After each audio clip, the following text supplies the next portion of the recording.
in the library? No. So if you want to use it in the library, go check it out right away. You can be excused now if you'd like to run over there. How long do you give us to do one problem set? How long do I give you to do a problem set? Yeah. Oh, you mean how early do I post it relative? Oh, generally a week early, 10 days early. Depends on when I write it. You'll have plenty of time. So remember, the problem set's going to cover the material that we're just talking about. So even if I post it much sooner than a week before it's due, we probably won't have covered the material that you'll need to have in order to answer the problem set anyway. You'll have plenty of time, not to worry. You have the whole weekend. Do I know if there's an electronic version of the textbook? There is. And if you go down to the Cal store and you look for Gina Gemelli at the Pearson booth, Pearson is the publisher of the textbook, she can tell you all about it, how to do it and all that kind of stuff. I just don't know the details. But yes, there is. I think it's a web-based version, not something you can download to an iPad or a Kindle or something like that. But I don't know that part at all. I haven't talked to her about that. But I do know there's an electronic version. Anything else? Nothing else? Do I have a quiz? Nah. My GSIs have to grade it. They don't want to do that. Okay, so, yes. Ask a question. Do you distinguish between piracy versus voluntary export of problem sets? Do I distinguish between piracy and voluntary exports of problem sets or exams? Yes, one carries the death penalty. The other one only gets you thrown out of the university. Yes? There are sections today. Yes, so if you're in the 5 to 6 o'clock section, you want to hope that we get finished by 5 o'clock. Yes, so there is section today. So remember, attendance is taken only in the first section that you go to. So we only need to go through next Wednesday. And if you didn't go today to section and you're in the Thursday section, you, of course, would miss what's going on. Yes, ma'am? Oh, the course grade? So the GSIs and I are still discussing how we're actually going to grade things. But typically what I do it is by discussion by GSI. If there is a curve, it will be by GSI. Yeah. Okay, anything else? Yes? Can you go to a section with a GSI that you're not registered for? Yeah. Okay. Okay, so there are a couple of issues with going to discussion sections that you're not registered for. One is if you're going to the same GSI but a different discussion section, because they each have two, you need to clear that with your GSI. The main reason is we have space limitations in the rooms that we're using.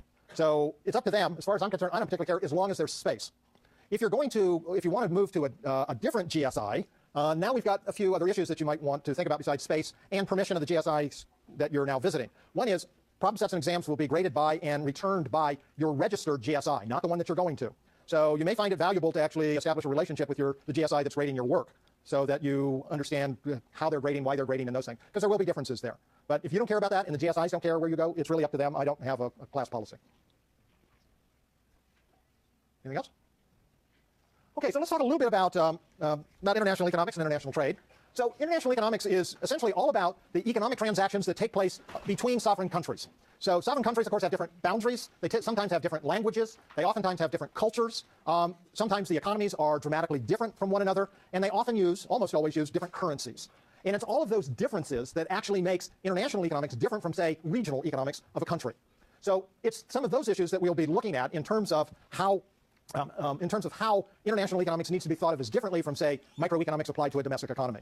Now, internationally, the formal study of international economics is actually quite old. The first treatise that was done on it was done in 1758, which sounds like long enough ago to me to be really old, by David Hume on the balance of trade. So in that era, in the 16 and 1700s, many sovereigns, kings, queens, emperors, etc., were very interested in international trade because most of the revenue that they raised to support their fancy lifestyles, their armies, the secret police to protect them from the peasants who were starving, etc., etc., etc., actually happened to come from tariffs on imports.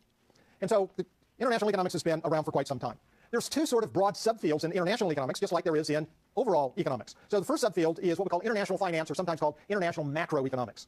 So in this case, what we're really doing is just extending sort of the macroeconomics you had in 100B or 101B to take into consideration a lot more of what's happening with imports and exports, capital inflows and outflows, foreign direct investment, portfolio transfers between countries, and exchange rates. So it focuses a lot on the financial flows that are taking place between countries and what impact that has both in terms of the trade flows, but also in terms of the macroeconomics itself. The other big field is international trade itself. And so international trade typically involves the exchange of goods and services between countries. So imports and exports of goods and services. It also can include foreign direct investment, because that's part of what's can be a way of moving factors of production. We can talk about things like immigration, whether legal or illegal, because labor is a factor of production. We'll also need to think about, even if we're not moving capital or labor between countries, need to realize that when we're importing goods from another country, there is embodied in those goods that we're importing labor and capital and other factors of production in those goods themselves. And when we export goods and services, we also have labor and capital and technology and productivity and other factors of production embodied in those goods as well. So imports and exports not only are of the goods, but the resources that need to be devoted to producing those goods or released from producing those goods because we are now importing them. Much of what we do in international trade, as I said before, is microeconomics. So some of the basic decision-making processes in microeconomics are the same here in international trade. Firms will still want to maximize their profits by setting their marginal revenue equal to their marginal cost.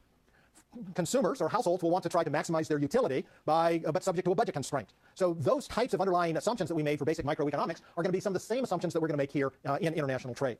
Now, the key to recognizing international trade versus international finance is it's really hard to draw the line between the two.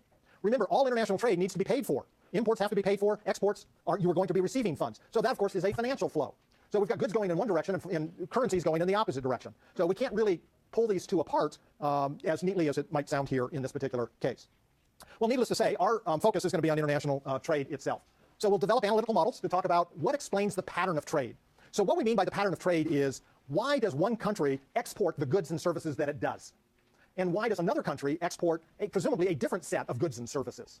So if we thought about trade between the United States and Canada, just to pick two countries that are fairly close to one another and actually have very extensive trading relationships, then one of the things that we might ask is, why is the number one export from the United States to Canada automobiles? Why is the number one export from Canada to the United States petroleum and petroleum products? I don't know. The number one export from the U.S. to China is agricultural products. The number one import from China is apparel and textiles. So we want to ask why that pattern of trade as opposed to any other pattern of trade that we might want to think about. We'll also see that when we have international trade, there are winners. We definitely know that, right? One of the things we know from basic economics is when you have voluntary exchange, we often think that both parties must be better off. Otherwise, they wouldn't engage in the voluntary exchange. So international trade is not really any different than that. It's still a voluntary exchange. So our basic presumption is that both countries will actually benefit from engaging in international trade. However, we will also be able to show that in the absence of perfectly competitive and free markets, free in the sense that there are no rigidities in those markets, that there are also people who lose from international trade. And we can't lose sight of that. The losses are very real to the people who suffer them. The second thing that we'll do is we'll apply from some of the things that we know from microeconomics and trade theory, the patterns of trade, we'll apply that information to making an analysis of government trade policies, things like tariffs and import quotas and voluntary export restraints and other types of regulations and rules that influence the volume or the price of imports. And we'll also want to ask, why would a government do that? Who's benefiting? Who loses because of that? And if free trade is generally thought of as beneficial for the country, why would a government, whose presumed economic purpose is to maximize national economic welfare, engage in protectionist actions? So we'll look at that in much more detail. Now, it turns out that international trade has grown in significant ways since the mid-1980s. However, because of that very rapid growth of international trade, just to give you an idea, since 1985, world GDP has grown by 118%. International trade has grown by 267%. So international trade has grown dramatically more over the last 25 years than what we have seen in terms of overall economic activity. So one of the things, though, that has happened here is that we've also seen a big pushback from international trade, this big expansion of international trade, primarily from people who feel that they have actually lost from international trade, or to perceive that the benefits from international trade are not worth the cost associated with international trade. So we need to think about some of those things in terms of the way an economist might think about that and see if we can actually make sense of that. So just to give you an idea of how international trade has grown, this is shows imports and exports for the United States as a percent of GDP. And as you can see, back in the 60s and to the early 70s, pretty small, down around 5% each. Fairly dramatic increase through the 1970s and beyond. So we're now sitting here looking at exports at around 12% of GDP and imports at around 15% of GDP. Now, it turns out, of course, the U.S. has a very large GDP, roughly $15 trillion. So 15% is imports and 12% is exports are very large numbers. But it also turns out that imports and exports are not nearly as important to the United States as they are to a lot of other countries in the world. So in France, for instance, the average of imports and exports is just shy of 30% of GDP. In Canada, it's around 40%. In Belgium, it's 90%. In Hong Kong, it's 130%. And in Singapore, it's 135%. I'll let you think about how imports and exports can be larger than total GDP. But, or we'll put that on the first problem set. Okay. So trade, we know trade volumes have increased quite dramatically. But it's also true that other measures of globalization, if you will, have also increased quite significantly. International capital flows, turnover in the foreign exchange market, foreign direct investments. All of these numbers have just exploded over the last 25 years. Does anybody know which country receives the largest volume of foreign direct investment? Receives. The U.S. I was hoping somebody was going to say China, which would be a good guess. It would be wrong, but it would be a good guess. The U.S. actually does receive more foreign direct investment than any other country. Do we know which country makes the most foreign direct investments? No, I mean countries sending money out as foreign direct investments. No, it's not China. No, it's the U.S. It used to be the U.K. years ago. Yeah. Okay. Okay, so here's what we're going to do. So remember, we talked about 3 exams. So broadly speaking, there's some overlap here, which I'll mention. Broadly speaking, we're going to talk about 3 big topics. The first is what we generally refer to as the macro models of international trade. Now remember, I've already said that international trade is really applied micro. But what we mean by the macro models is we're going to look at countries. So we're looking at that in terms of the entire country, and we're really talking about that pattern of trade. Why do we export what we do? Why do we import what we do? So that's what we mean by that pattern of trade. What we'll see is that there are a number of explanations for the pattern of international trade, because there are lots of things that influence international trade. There are literally millions and millions of different goods and services that are traded internationally, and it would be kind of silly to think that you could have the grand unified theory that would explain all to everyone simply. So we'll look at a number of those different kinds of theories, and again, we'll also look at the benefits and costs associated with that. The second major section of the class will be actually looking at the micro models of trade policy. So we won't be worried so much about what a country imports or exports, but how those trade volumes or in prices are affected by the kinds of policies that the government undertakes. Again, tariffs, import quotas, any other kinds of restrictions on the volume of international trade. And then finally, we'll talk a little bit about international trade history, why the WTO, yes, it is an evil organization, but no, it's not evil for the reasons that you probably think of it as an evil organization. It's evil because when I applied for a job, they didn't actually make me an offer. Okay, so, sometimes you got to look out for yourself, okay? And we'll talk about some current issues and some controversial issues here. So some of the controversial issues, or maybe they're not controversial for you, but they will involve things like, should international trade and labor standards be combined? Should there be a relationship between those? Should international trade and environmental standards make a difference? So we'll talk about some issues along those lines. So that's kind of the breakdown. Now, it turns out that the exams don't break out this way. So there'll be some macro models still in the micro section of the exam, and in the final section there'll still be some micro models that we're cleaning up on. Okay, so I just pulled a bunch of headlines from the newspaper in the last 10 days. So these are just some of the headlines that I've seen in the last 10 days that talk about international trade policy. So notice that this first one talks about Southeast Asia linking up to compete with China. This is particularly the case with apparel and textiles. So what it's talking about is how wages in China's manufacturing sector have been rising quite quickly over the last 5 years, and how wages now in other countries like Vietnam, like Bangladesh, like Cambodia, and like Burma, are so much lower that these countries can now compete on a labor cost basis with China for apparel and textile types of industries, and how that might actually be taking place. So again, one of the things that we know is China is a huge exporter of apparel. The U.S. and the European Union are huge importers of apparel. Well, the patterns of trade may be about to change, or not. We'll have to think about what's actually going on. The second article about price increases spur rising tide of unrest is actually interesting because I don't know who wrote the headline, but they got the headline dead wrong. What this headline actually is talking about is how wages, even in these other countries, Cambodia, Burma, Vietnam, and et cetera, as well as in China, are actually now beginning to rise, and in some cases rise very quickly. Minimum wages have been moving up. What the unrest has to do with is that the workers thought that they should get bigger increases than what they were actually given. That's where the unrest was. So the prices should be wage increases, or smaller than we thought. Therefore, we're going to riot in the streets, because that's kind of what's been going on. And then this third one I thought was really interesting, because this is talking about call centers. And one of the big things that's been talked about over the last 10 years is how in the United States there's a whole bunch of jobs that just aren't going to stay here in the country because our labor rates are too high. And the poster child of this has been call centers. Those are required. Telephone, a computer, and somebody who generally speaks English, right? So a lot of call centers have been, or back office things have been outsourced to India.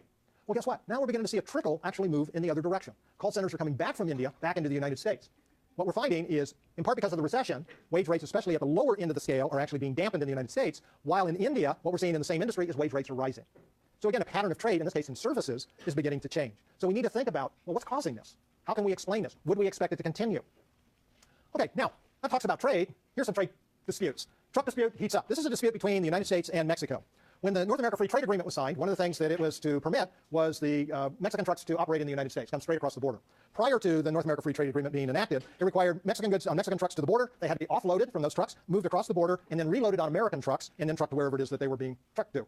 So the North America Free Trade Agreement was supposed to eliminate that and allow Mexican trucks to operate on U.S. highways. The Teamsters Union, Teamsters historically are truck drivers, so the Teamsters Union put up a big protest, which was granted by first the Clinton administration, then by the Bush administration, and now more recently by the Obama administration, has put up hurdles to the implementation of this provision by arguing that Mexican truck drivers aren't trained as well as American truck drivers, that their trucks are not as safe as American trucks, and that what we would see is more accidents, more injury, more losses, blah, blah, blah, blah.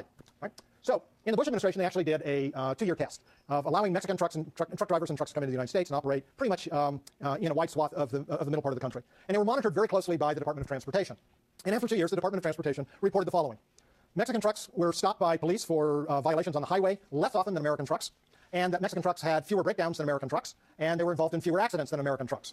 So the Bush administration shortly after that abandoned the pilot program under the argument that Mexican truck drivers are not trained as well as U.S. truck drivers and that their trucks are not as safe.